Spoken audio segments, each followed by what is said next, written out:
See, this is why I need to stay off the internet. If I see something I want to try and I have the ingredients on hand, I'm getting right up and I'm going in there and I'm going to try to make it. Today I saw this sticky chicken thighs made with cherries on the internet. I love cherries, chicken thighs, my favorite piece of chicken. I said, okay, let's try it.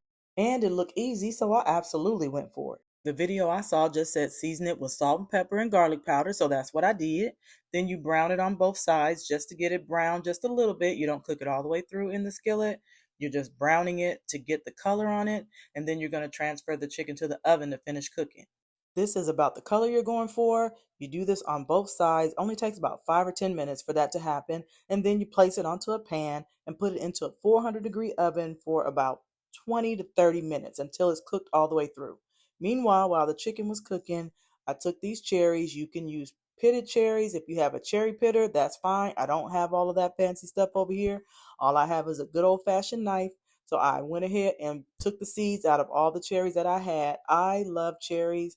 This was the last of a bag that I had in there, so this came right in handy. They're always in my house in the summertime.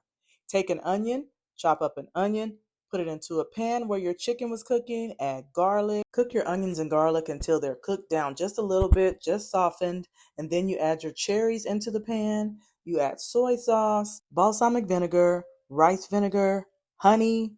The recipe called for ginger paste. I didn't have that, so I used ginger powder, a little bit of water, and a little bit of red pepper flakes because I like things spicy. And that was it. Just that simple. Let this sauce cook down until the cherries start to get soft. Once they start to soften up like this, go ahead and start smashing them to go ahead and release a lot of the cherry juice into the sauce. And once the sauce starts to look like this, set it aside until your chicken is done and looks kind of like this out of the oven.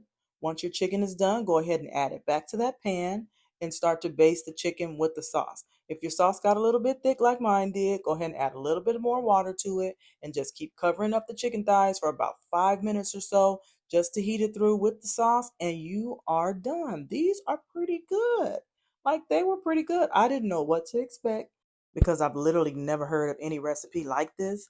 That's really the reason why I wanted to try it. And it came out pretty good. So I will try this again. I'm going to go see if I can find some more cherries because it's almost the end of the season and I need to have them as much as I can before the season's up. Thank you guys so much for watching. I'll talk to you later. Bye.